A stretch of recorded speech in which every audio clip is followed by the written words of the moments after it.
If we look around in this church, as myself, I see where my parents sat. I see where my aunts and uncles sat. I see where my cousins sat. I remember events like marriage, First Communion, funerals, baptisms. I feel all that. I feel these people's presence that once were here. Countless historic landmarks that narrate the rich heritage of the Appalachian coalfields are disappearing. Population decline and widespread poverty resulting from the decline of the coal mining industry has hit communities hard.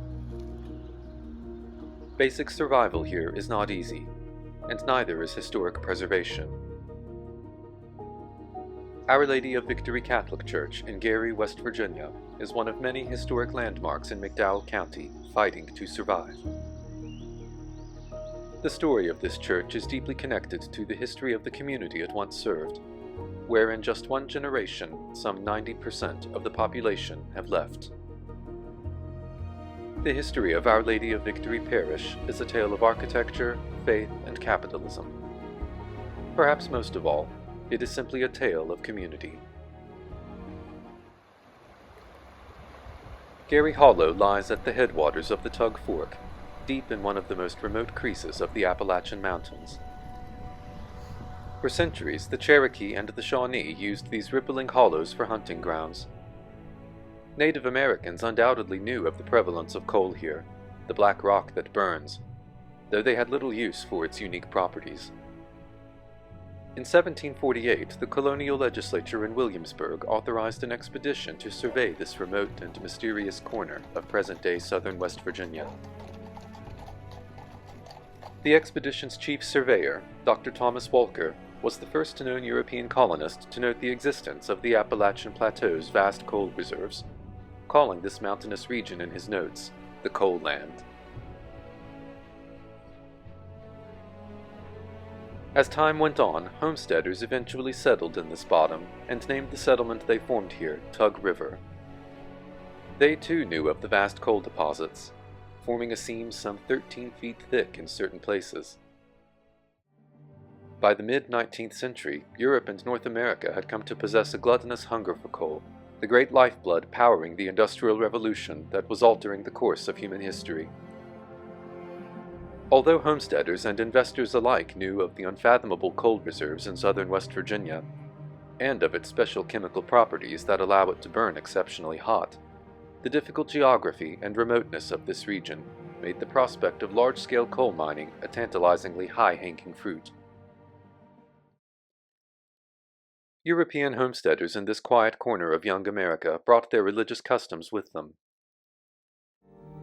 Father Émile Olivier established McDowell County's first Catholic church in Powhatan in 1895. Around that same time, Father Olivier became aware of a Catholic family living in the Tug River area of McDowell County. Riding horseback some 11 miles over the narrow path through Ekman to Tug River, Father Olivier would visit the Dillon family home occasionally and give Mass there. At the same time Father Olivier was riding his horse through the hollows, a horse of an entirely new breed was in close pursuit. After the completion of the flat-top tunnel through Elkhorn Mountain in 1888, one of the region's most obstinate geographical barriers had finally been conquered. The railroad now had a means of access to the coalfields of the Allegheny Plateau. With the means to move people and goods both cheaply and relatively quickly, coal mining had precisely what it needed to begin developing into a serious industry. As the Norfolk and Western Railroad began snaking its way through the hollows of McDowell County, coal mines and tipples began popping up along the way through Maybury and North Fork. By the time the railroad reached the seat of government in Welch in 1891, the industrial age had unmistakably arrived in southern West Virginia. Infamous New York investment banker J.P. Morgan was among a handful of zealous investors eager to capitalize on the newly opened coalfields of southern West Virginia.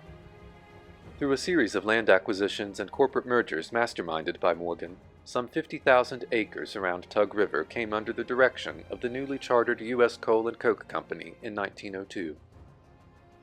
By the end of that year, a 6-mile-long railroad line from Welch had reached Tug River, and U.S. Coal and Coke began boring mine shafts and building coke ovens. Tug River was renamed Gary in honor of Judge Elbert Gary, whose role was indispensable in the creation of the U.S. Coal and Coke Company. In order to attract a skilled labor force, the company also set to work building a model town.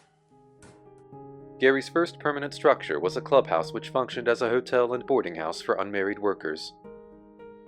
Behind it followed streets and sidewalks, a power plant and municipal water system, a school, billiard hall, post office, and company store, and blocks of housing.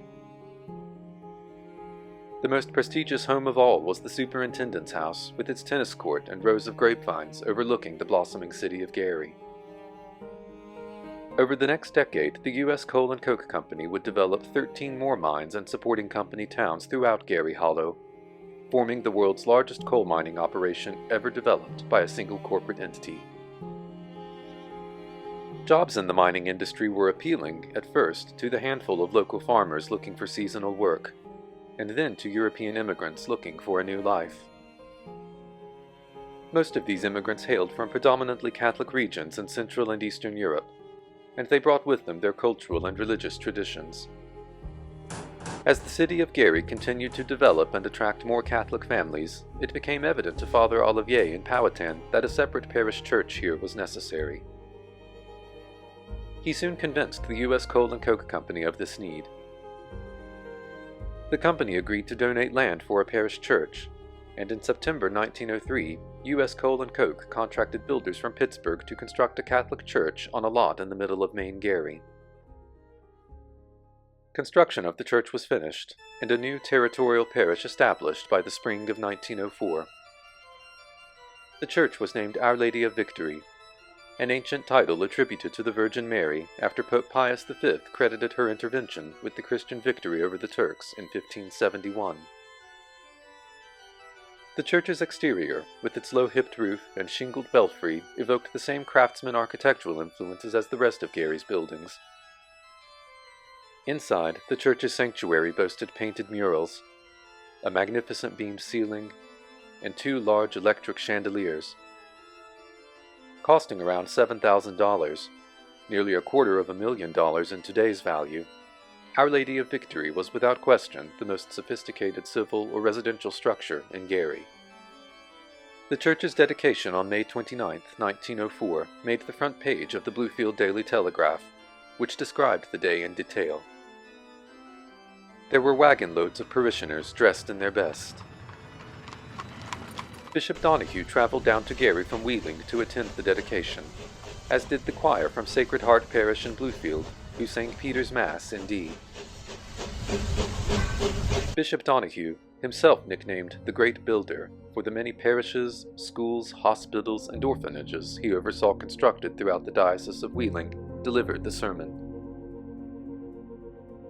He expressed his wish that Our Lady of Victory would be an instrument of lofty ideals, and appealed to the largely Italian congregation to transplant into the United States the traditions of that great land from whence you came, the land of stately cathedral and basilica, the land of poetry, music, and architecture, the land which produced Dante, Michelangelo, and hosts of poets, sages, printers, and saints, whose imperishable fame is the common heritage of humanity.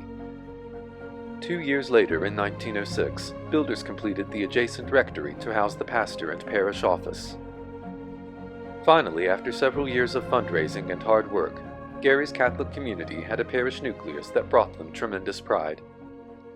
But the pride of Gary's Catholics would soon be tested. In the early morning hours of October 22, 1908, a faulty electrical wire sparked a fire in their beautiful new church.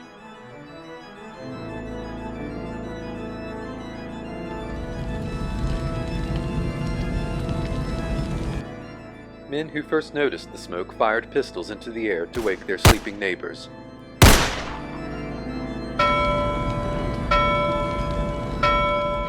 As Our Lady of Victory was consumed by fire, some of Gary's Catholic and Protestant communities banded together to save the newly completed rectory from catching light, while others set to work evacuating as many of the building's contents as they could.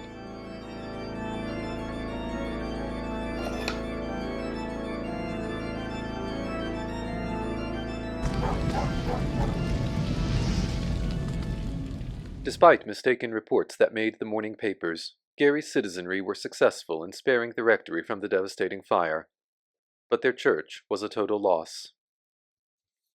Within a matter of days, the diocese was already planning to replace the church. Gary was home to a substantial and still growing Catholic community, and simply could not do without a parish church of its own. The U.S. Coal and Coke Company once again enlisted the services of an architect, and before long, builders and artisans were once again hard at work high on the hill in Maine Gary. The new church was dedicated in the spring of 1909. Architecturally, the new church, with its paired windows, was similar to its predecessor, albeit on a grander scale. Its distinctive gabled belfry dominated the city of Gary. Inside the belfry, the church's voice, its bell, was a personal gift from Thomas Lynch, the first president of the U.S. Coal and Coke Company.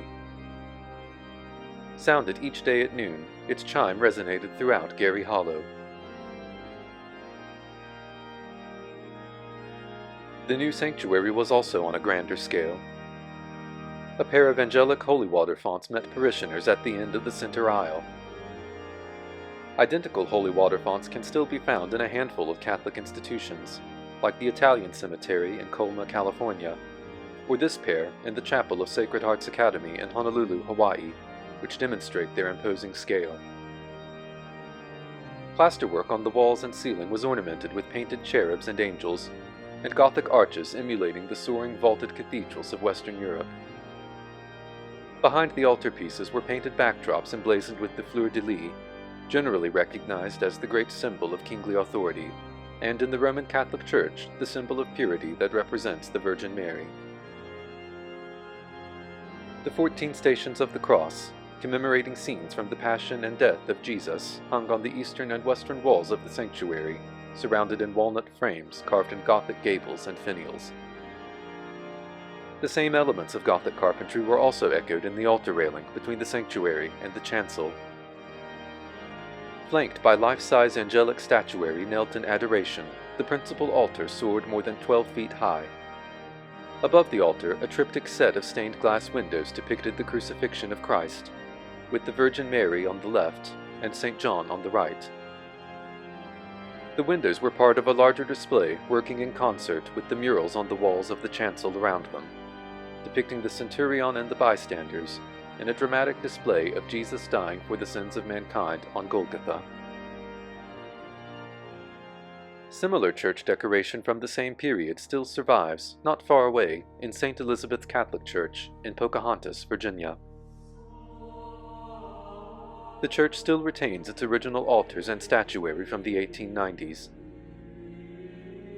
Painted by noted Cincinnati artist Theodore Brosh between 1919 and 1920, these striking murals depict various scenes from the life of Jesus and the church's patron saint, Elizabeth of Hungary. Our Lady of Victory Sanctuary too was once alive with this same kind of overwhelming technicolor. This prolific imagery still fosters a sacred atmosphere today, and would have been even more impressive a century ago, before television, the internet, and artificial intelligence inundated our daily lives in a stream of constant visual stimulation. For longer than history records, organized religion has offered humanity hope and certainty in a world that is often cruel and insensible. That reality was especially abrasive here in these isolated coal mining towns, where strikes, layoffs, accidents, and the pressure of being one payday away from destitution were all stressors that dictated the rhythm of daily life. In this part of the world where life was hard, religious expression, as it often does, counterbalanced the immense weight of human suffering. Naturally, communities took tremendous pride in their churches, which consequently became wellsprings of local culture. A handful of that hardy early brand of Catholic parishioners in this part of the Appalachian Mountains donated Our Lady of Victory's stained glass windows. Installed sometime around 1915, shortly after the new church was built, Each window bears the name of the family who donated it, many of whom were influential in Gary. Vetus Clear was a chemist for the U.S. Coal and Coke Company. Mrs. C.A. Donegan was the wife of a payroll clerk at the No. 6 mine. The Kearns family held supervisory positions in Gary as well as in Lynch, Kentucky. Molly Brannon was a schoolteacher in Gary, and her sister, Mady Brannon, kept house in the rectory. Still others are memorialized in the windows, whose own memories have long since retreated into the ocean of time. While Gary was a significant nucleus of the Roman Catholic Church in McDowell County, there were still many other coal camps with Catholic families scattered throughout the county's many winding hollows. Rutted dirt roads in this remote corner of West Virginia were impractical for expedient or distant travel. The railroad was reliable, though to working-class families impractical for traveling long distance every Sunday morning. A number of mission churches were established under the aegis of Our Lady of Victory to serve Catholic families in these smaller outlying coal camps. They included Our Lady of Mount Carmel in Berwind, Christ the King in War, Our Lady Queen of the Apostles in Kimball, St. Joseph's in Filbert, and even St. Peter in Welch, which despite its prominent location in the county seat, did not permanently become its own parish until 1938. As time carried on, transportation was made more accessible by buses and the automobile, and the need for mission churches to serve once isolated communities evaporated. Some missions were eventually established as their own parishes, and others, like St. Joseph's and Filbert, simply became redundant and were demolished. The bell from St. Joseph's stands in Gary as a testament to the many lives touched by the numerous stations that once operated under Our Lady of Victory. A board in the parish hall memorializes Our Lady of Victory's pastors, who came from a variety of nations and backgrounds. Many of them were rather eccentric, even for their time. The parish's first pastor, Father Patrick Gilsenan, was a young priest from Ireland who came to Gary at just 26 years of age in 1903. Father Gilsenan lived at the Gary clubhouse while the parish rectory was under construction. One Friday evening in the clubhouse's dining room, the young, energetic priest was tempted by a roast beef being served, despite the Catholic tradition of foregoing meat on Fridays. One of the waiters was shocked when Father Gilsenan asked if the chef was serving whale. Hearing the waiter's negative reply, Father Gilsenan turned to his dinner companion and remarked, "Well, I tried, and since they don't have the kind of fish I like, I'll have to settle for the roast beef." Father Sikora was another colorful personality. During his pastorate in the early 1920s, he was given the use of a Ford Model T in which to conduct parish business around the county. Father Sikora never quite mastered the art of learning to stop the Model T. He could maneuver the pedals and handbrake to slow the vehicle just enough for a brave passenger to jump in or out, and for anyone in the vehicle's path to get out of the way. After his non-stop circuits through Welch and back to Gary, Father Sikora relied on the stone wall outside the rectory, built by Italian stonemasons, to finally bring the vehicle to a halt. These colorful stories challenge the archetype of the ancient, stern-faced priest, and make human the men that so many families relied upon for leadership and guidance. Several hundred of Our Lady of Victory's early parishioners rest in the nearby cemetery a couple of miles away in Thorpe. Much as they were in life, the people who rest here are segregated. African Americans are up to the right, Protestants down in the bottom, and Catholics up to the left. The vast majority of the headstones feature ceramic portraits of those who rest here, which for just a moment bring them back to life.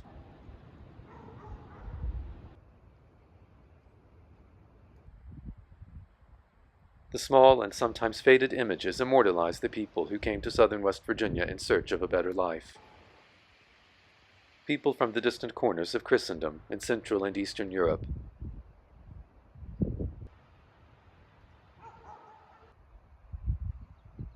Greek and Russian Orthodoxy, Catholicism, and the many hues of Protestantism contributed to the rich cultural fabric of West Virginia's mining towns. They were largely comprised of people willing to leave everything and everyone they ever knew for a chance at the American dream, which itself carried no guarantee of fulfillment. That dream was one that was hard-earned. Mining coal from deep within the belly of the earth was back-breaking and dangerous in an age where most of that work was done by hand under candlelight. Once harvested from the mines, the raw coal was taken to preparation plants, like the Alpheus coal preparation plant that once stood in Gary, the largest coal preparation plant in the world.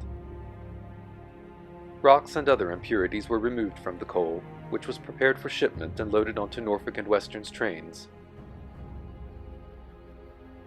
Serpentine trains of coal hoppers, headed by some of the most powerful articulated steam engines ever built, heaved more than 9 million tons of coal out of Gary Hollow every year.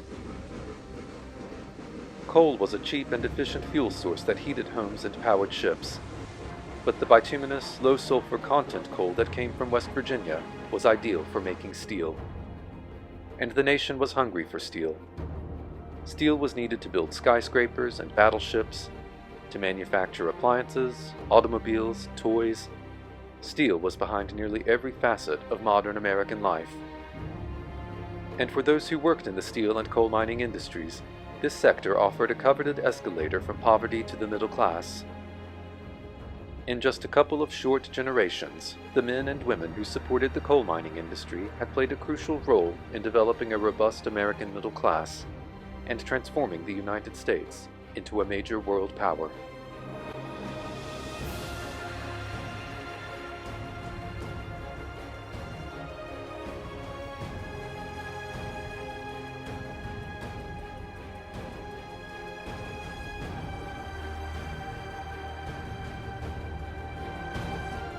As the headquarters of U.S. Steel's Pocahontas Division, Gary was a place of importance. The city's two most prominent landmarks, U.S. Steel's offices and Our Lady of Victory Catholic Church, were neighbors. By the 1950s, some 15,000 people were living in Gary Hollow. One of them was Ann Conti. Our Lady of Victory offered Anne one of her first impressions of Gary when she came to live here at the age of 19 in 1954. Our church had a dance at the Union Hall in Keystone. And so many people from Gary came to our dance, and that's how I met Louis. And so then I would go to church with him sometimes on Sundays. He would come and get me, and I just felt so good because everybody was so nice and friendly. I couldn't get over, and I walked in, I said, "Oh my gosh, I feel like I'm in heaven." The angels looked so real, the way they had painted that ceiling. It was just like it was coming down on you.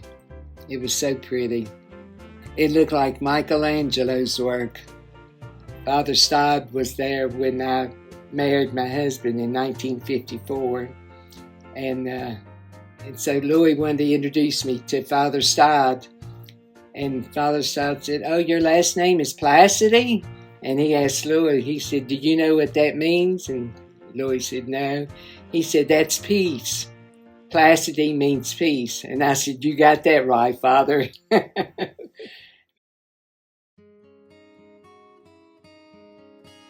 It was so safe then. Our kids we lived in Filbert. They called that number 9. And it was from Filbert to Main Gary was about 4 miles. And our kids would always ride their bikes from Filbert to Main Gary. And sometimes they'd go to church when they'd have functions, for the children. And we didn't have to worry about them because it was so safe. Then later we got one of these big houses, had a bathroom, and I thought, "Oh man, I'm really living good now." But when I lived in that other house, I'd wash my children in my kitchen sink. And we would splash water all over the place. I had a mess to clean afterwards, but I didn't have no choice. That's what my husband wanted, to be close to his work. He was so dedicated to his job that he always put it first. My next door neighbor, Myrtle Walden, she passed away now. She knew I didn't have a dryer. I had a washer. In those days, we used cloth diapers. And I would go out and hang all my diapers in the wintertime too. And Myrtle would come over. She'd take all the diapers off the clothesline. She'd take them home and dry them in her dryer. And when I went out on my front porch, there I found my diapers all folded and in the chair. And I called her and I said, Myrtle, honey, you didn't have to do that. I said, but I appreciate that so much. She said, no. She said, don't you hang them out anymore. You just call me. I'll come get them for you. And I said, well, I appreciate that, sweetheart. Thank you so much. She was the best neighbor. That's how the people in Gary did. They just helped one another. In working-class communities like Gary, where shift work and tedious household labor dominated families' routines, church on Sundays was the only consistent opportunity that the faithful had to socialize with members outside their immediate household or workplace. People in the community relied on organized religion to satisfy their basic social needs, in addition to their spiritual needs. I stayed down there all the time. I worked all the time. Lloyd always said, you stay down the church. And I said, well, God's good to me, and I'm going to do work for my God in that church. But all my kids were baptized in Gary Church. We had catechism during the summer for the children. The nuns would come from Huntington. We had 3 nuns from Gary. Sister Monica, Sister Annette. They were a Sinkovich family. So actually we had 4 nuns from Gary, which we were very proud of them. We had 4 masses on Sunday, and all masses were just packed. I mean, and Christmas time we loved it because all the children would come home to the families, and it was just like a gathering. Everybody was just around hugging and kissing each other, and it just made me feel so good, and that's what I really miss. You would be surprised, the Methodists and the Baptists and the Church of God people that would come to our Christmas masses. And we had one lady, she was a Methodist, and her name was Miss Thompson. She would sing Christmas songs for us. It would make chills run all over your body. And they always came to our church, always. And they never talked ugly about the Catholics. They loved us all, and we were just family.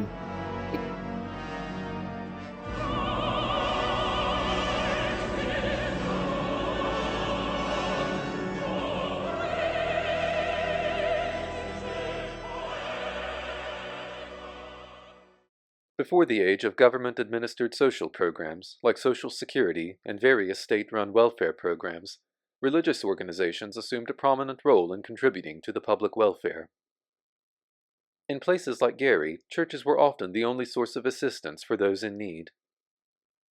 Our Lady of Victory's charity programs were an important part of the community for decades. If we had anything left over from rummage, we would hand it out to the children that needed help.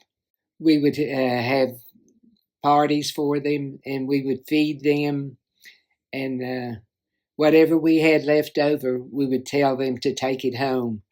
But it was so sad.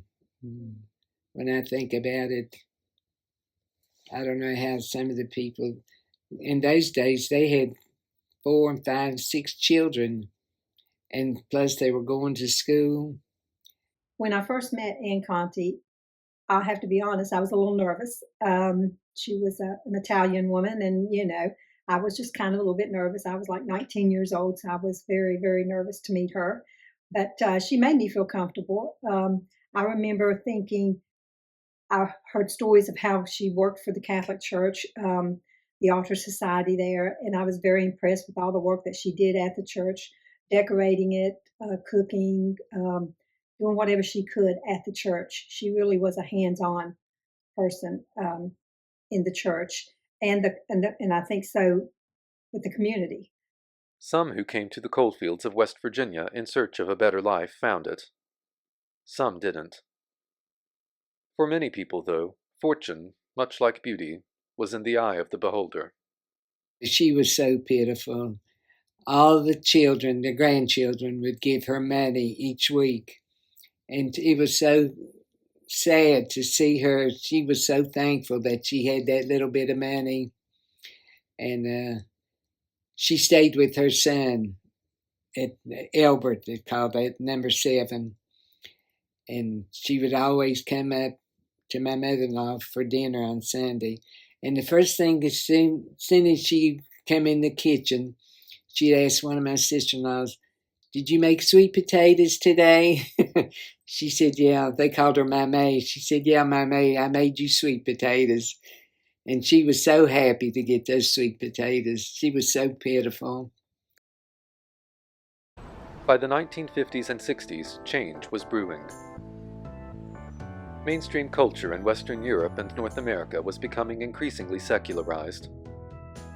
The rise of personal liberty and growing disillusionment with traditional values resulted in new generations of people who were less deferential to both civil and religious authority than their ancestors had been. This dramatic cultural shift presented an existential threat to the Roman Catholic Church, which had long derived its power from deference and piety. Many within the Vatican understood that if the Church was to retain any meaningful degree of influence in this rapidly changing world, that the Church's practices would have to evolve. In the autumn of 1962, Pope John XXIII convened an ecumenical council in Rome. For 3 years, varying degrees of controversy raged as conservative and progressive factions of cardinals and bishops decided the direction of the Church's future. By the time of its closure in December 1965, the Council had agreed to enact the most sweeping series of changes to Church doctrine since the crisis of the Protestant Reformation more than 400 years earlier. In broad terms, reforms sought to transform the image of the Roman Catholic Church from a fortress-like institution that had long resisted social change and the Enlightenment, to an institution that was less exclusionary and more willing to connect with its parishioners and the world around it. Sweeping changes to the daily rhythm of religious life reverberated to parish churches around the world, including Our Lady of Victory. The Church had changed relatively little, either architecturally or socially, in its first half a century. Now starting to show its age, a series of updates began at Our Lady of Victory, many of which were reflective of the institutional changes decided in Rome.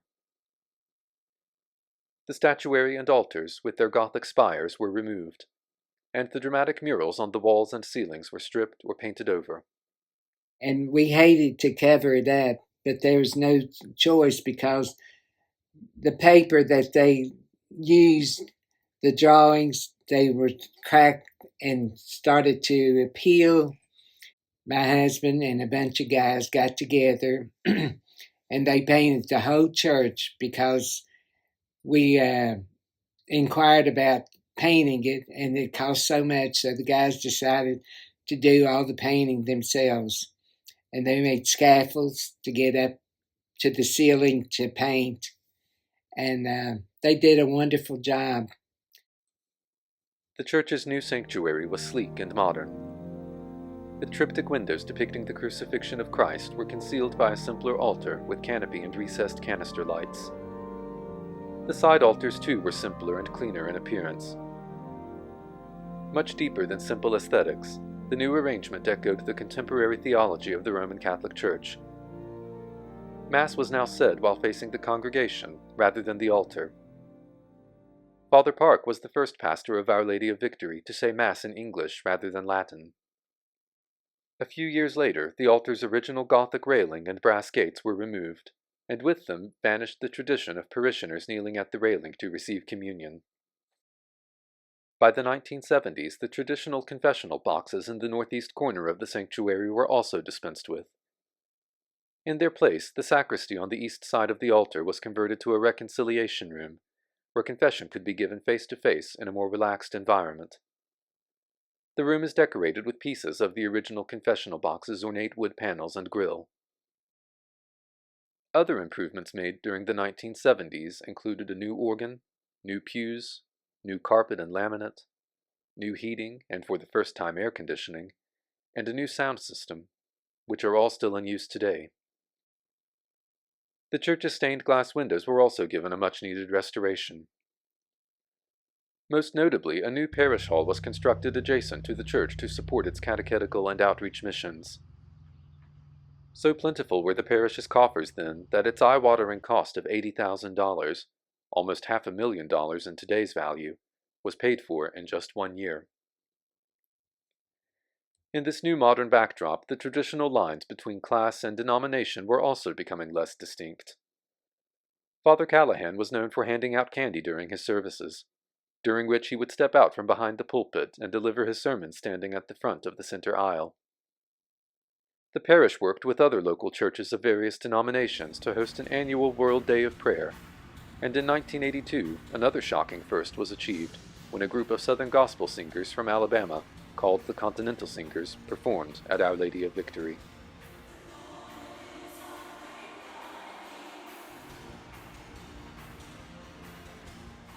As the traditional boundaries of railings, language, and ideology began to soften, so too did the perception of the distance between God and people. Parish churches like Our Lady of Victory had begun to feel less like a medieval fortress frozen in time, and more prepared to suit the needs of parishioners living in a rapidly evolving and more interconnected world. The arrival of Father Rahanis to Our Lady of Victory in 1986 brought even more change to the parish. Father Pete, as he preferred to be known, brought a very distinct and progressive personality from the American Northeast. He sponsored yet another update of the church's sanctuary. A new dais was constructed with a partition that brought the altar and the pulpit closer to the congregation. The chancel behind the partition, where the altar had originally stood, was made into a chapel where weekday mass could be said in a less formal environment. And when this priest from New York came, Father Ray Hannes, he wanted to do something different. He wanted to have the tabernacle where we keep Jesus. He wanted it in the back where nobody, could see it. He said it wasn't supposed to be exposed, to the public. So he made a little altar on there where we would have daily masses. So we didn't have to use all that electricity to heat the whole church. The canopied altar installed around 1960 did not last very long, and had already been removed by this time, once again exposing the triptych windows behind the altar. But in Father Pete's new configuration, the windows were the chancel's only original decorative element that still remained in situ.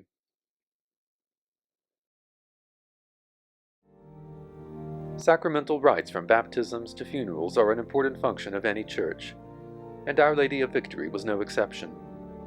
These important events through which the faithful trace their passage through the course of life are captured in innumerable photographs and film reels in private family collections across the United States. The most awe-inspiring images undoubtedly come from weddings.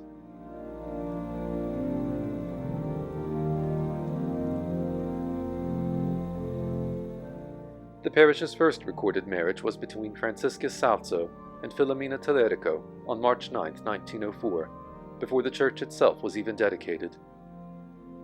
Their wedding was the first of many at Our Lady of Victory. Well, the reason I chose to be married in Gary was I just thought the church was very pretty. I just liked the church. And it was also a bigger church. I grew up in a Berwyn Assembly of God church, which was a very small church. And we had a very large wedding. So I needed the space. So I had no problem, being married in the Catholic Church. I just always thought it was very pretty. And part two, I wanted to please my future in-laws. So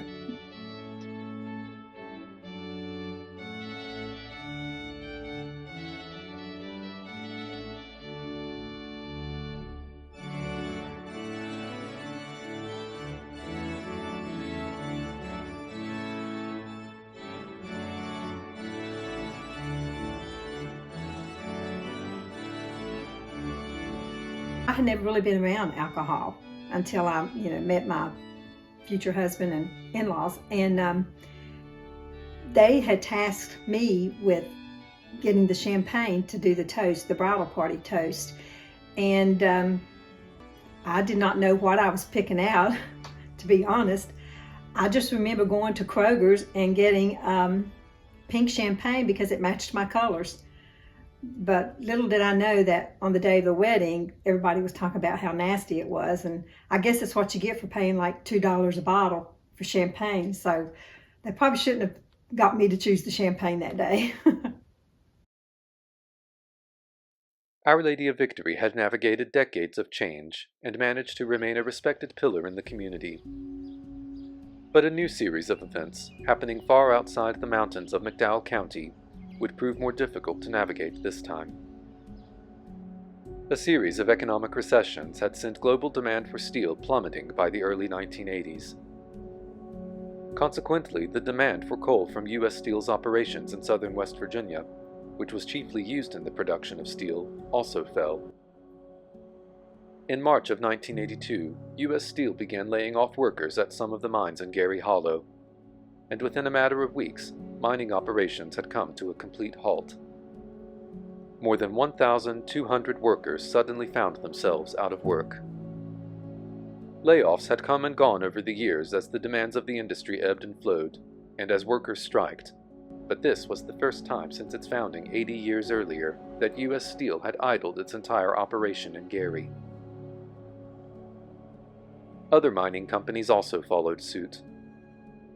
With McDowell County's primary employers all but completely shuttered, other jobs that relied on the coal mining industry also suffered, as did the local coffers in Gary. With a vastly diminishing tax base, the town's budget was slashed by nearly half. I worked at the job service part of the unemployment office, and the men who were receiving unemployment would have to come across the street and apply for jobs, take job workshops at our office. I think at that time, I started working there in 1983, and I think at that time they realized how serious it was. I mean, we would see hundreds of people a day. And I think at that time, looking back on it now, I think they realized that this was not just a normal layoff, that we were going to go back to work, And even then, they came out with the Trade Readjustment Act to, at some point after I started working there, to train these employees, these coal miners, because some of them, that's all they had ever known. So they came out with the government came out with the Trade Readjustment Act to train these employees and these miners, and to see that's all they really knew how to do was mine, and then to try to pick up another trade, it was really depressing, because we're talking, some of them were older men who had been laid off. So to see them to realize that, hey, this is very serious, we're probably not going to go back to work, and now we're at 40 and 50 years old, we've got to learn a new trade. The men at that time, their skill level was mostly mining. That was really, most of them started when they were 18 years old, graduated high school, and went into the mining business. That was really all they knew. With prospects of being able to follow in their parents' footsteps becoming increasingly slim, droves of young people began leaving McDowell County in search of work, some of them having never known any other home in the world. I left McDowell County in 1988. When I moved to Roanoke, after I left McDowell County, I moved to Roanoke. I was just impressed with the big buildings. It was just a fast-paced life. It just, there was just so much to do, so much to see, and it was just like I couldn't get it all in. I just loved the atmosphere about it. The region's population began to age disproportionately, as those who were retired were more easily able to stay. Through them persisted generations of values forged by pioneers, immigrants, and freedmen who became miners and tradesmen, determined to do whatever it took to earn for themselves a better life. For this unique and extraordinary breed of people, those values themselves never retired. And my mother lived on Stewart Street. My sister-in-law happened to go by, and she seen my mother on the stepladder on the top step. She was cleaning her picture window, And she was 84, 85 years old. And I called my mother and I said, some bird told me that they seen you on the stepladder cleaning that picture window. And I said, don't you ever get on that stepladder again, Mother. I said, you're going to fall. She said, who in the world told you that? U.S. Steel had sold off the town of Gary and oversaw its incorporation into an independent city back in 1971, with most of the old coal company houses being bought by their tenants. But by the 1980s, U.S. Steel began to sell off the mines and their supporting facilities themselves. In 1991, the Alpheus preparation plant, Gary's great cathedral to coal and capitalism, was demolished. With an alarming degree of speed, coal mining was quickly becoming part of southern West Virginia's past. Every community suffered. Between 1980 and 1990 alone, more than 50% of Gary's population moved away in search of work. The city of Gary, once a modern model town built to attract and retain a skilled labor force, was becoming a ghost town. Eddie Skews, he bought some of the mines in Gary. And what he did, he went underneath where all these company houses were, and he made a mess. We found out we couldn't close our doors, and we thought, what in the world's going on? And my sister-in-law lived next door, and she called me one day and she said, is all the sewage coming up in your basement? And I said, no. She said, well, it is in mine. Well, come to find out, this guy had mined underneath our house. The back road that we lived in, it had buckled up.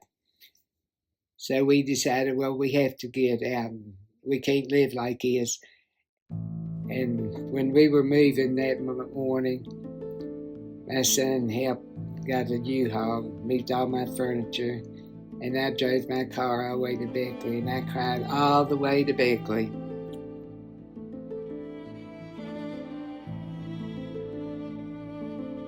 And when I think about it, it still makes me sad. And I thought, how in the world am I going to live without my friends? I met this lady at Beckley Church, and she introduced me to everybody, and I started going every morning, and that's how I learned to know everyone. We built our house here in Beckley in 1995, and I had 3 bathrooms, not only one, but I had 3 bathrooms. I felt like I was living in paradise. But I still miss the people in Gary. No matter where we go, they'll never be like my Gary friends. I correspond with them every now and then through Facebook. That's what I like about Facebook, is to meet up with my old friends from Gary.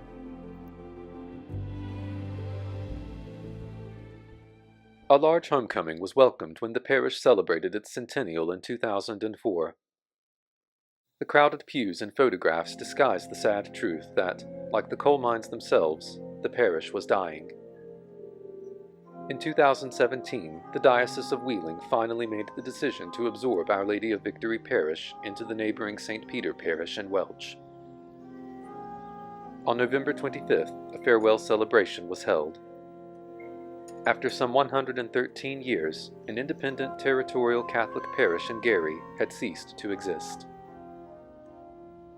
Before the Second World War, the much smaller St. Peter was a station under Our Lady of Victory, and time, as it often does, had switched their roles. No longer a seat of regular worship, Our Lady of Victory was officially designated a chapel. A skeleton crew of volunteers continued to perform basic maintenance at the church, which was rarely opened, locked tight from the outside world, having once again become something like a medieval fortress. In an earlier time, Our Lady of Victory figured prominently in newspaper ads chronicling the journey of the human lifetime through sacramental rites, dinners, and holidays. Now about the only mention of the church was in the obituary section, for those former parishioners who chose to return home to Gary one last time on their way to eternity. Our Lady of Victory had become little more than a mausoleum of memories, a conspicuous ghost high on the hill in Maine Gary, demanding to be noticed for its prolific place in history. Subsidence and water infiltration began to threaten the building's fabric. It seemed only a matter of time before the mausoleum of memories itself became only a memory.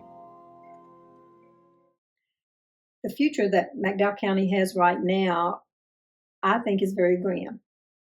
I don't think there will ever be industry brought back in. I think that should have been done years ago when mining was the big thing. They should have brought another industry in. I think now it's probably too late. I don't see a workforce. In 2022, Gary native Monica Mills joined ranks with a handful of other former parishioners. They were determined to do whatever could be done to hold on to Our Lady of Victory. I think this is a landmark. If you try to tell people how to get to Gary, we tell them when you get to the church or the railroad tracks, then you're right there in Maine Gary. When we first heard, of course, we all knew probably that the church was being closed in 2017 due to the population and loss of jobs. Well, we also heard that someone offered money to purchase only the rectory to use as their income for an ATV site. We were discouraged with that. We wanted to keep this ground, which was the entire property of the Catholic Church, the rectory, and the parish hall. We wanted to keep that intact and keep it sacred. So we decided to have a meeting here in 2022. That was when Father Benny was the minister here. And we asked him if he would allow us to write a letter to the diocese, keeping that from being sold to someone to purchase it for ATV site. And also we wanted to keep this church partly going because it's a great memory and it is sacred ground. We had many people send donations. We had people, I never had heard of their names, but they were former parishioners of this church. Their family members were former parishioners.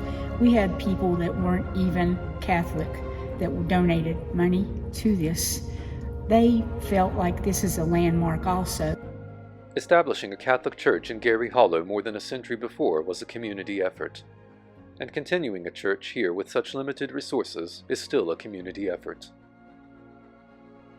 One of the most pressing needs on the agenda was to replace the roof and keep out the rain that was damaging the sanctuary's plaster ceiling. We needed to get 3 estimates as what the diocese requested. We had to get 3 people that were contracted to give an estimate to put on the roof. And finally they approved one of them, and they came and they got their supplies ready. They put it up in just a few days, which was wonderful. We were concerned about applying for a grant because we know that there are lots of other people that are wanting grants. So we were very thankful that that was approved. It took the letters being sent to the bishop. It took the priest, Father Benny, and the secretary at the church in Welch to help us get the grant form filled out and mailed in. And I feel like that was a blessing. Even a Christmas ornament was designed as part of a fundraiser program, which generated hundreds of sales. With a gleaming new roof and renewed support, Mass is now said once every month or two in Gary. Anywhere from a dozen to as many as 30 will attend, and while the atmosphere is warm with nostalgia and reunion, Mass at Our Lady of Victory is still a faint echo of what it was many years ago, when hundreds crowded the pews in this once sumptuously decorated space.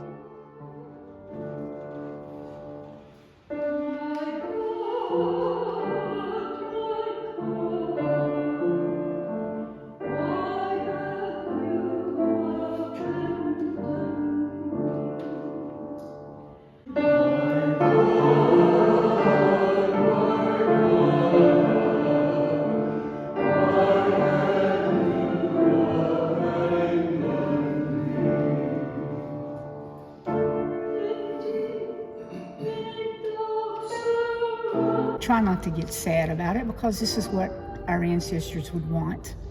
And it's like making something alive when it was just not even growing, like a flower. If you don't water it, it's not going to grow. Even though the youth aren't here, I still feel that we have a lot of roots, that our people that are still remembering this place may want to bring their younger generation back to review this area and see the natural of the area, where we think about everything being electronic and everything being computer. But in this area, if you want some quiet time and you want to feel closer to nature and closer to God, I think you're going to feel it when you come and visit this church and when you just sit and listen so many times a year. Maybe they can decide to have this as a historic site, even though we weren't officially approved to have this as a historical guide to this area, because changes have been made to some of the church's appearance. But I feel like maybe if we need a museum in West Virginia for the Catholic churches, maybe the bishop may check into that and see if we could do that. And this would be a wonderful area for people to tour and know a little bit about the history and also see the natural beauty of southern West Virginia. The long-term future of Our Lady of Victory is far from secure. The population is still declining. Money, optimism, and manpower are all difficult to come by. It's just like a ghost town now. To look at it now, you wouldn't think that we lived like that. But we lived so peaceful and like I said, if you worked, your money was there. We're so fortunate that we have money, we have our health, and thank God takes care of us. But we had a good life. We don't know when our day's coming. We just count our blessings each day we live, you know. Monica and the handful of volunteers at Our Lady of Victory have no intention of stopping their work anytime soon. They are stewards of heritage, fighting an uphill battle to preserve a unique landmark that offers an extraordinary perspective of a defining age in American history, an age that will never come again. As long as I'm well enough to do it and I get enough support, even like I said, if there were just 2 people here, I feel like I'm doing something. If someone arrives here that's not Catholic and they want to come for a meal, or they just want to sit and listen to Mass, that's what it's all about. It's not about what we're doing in this church. It's what we're doing when we leave there, that we get a word from the priest or from other people to be nice and kind and helpful. And that's what I was hoping that we would have when we left here, to carry on something good.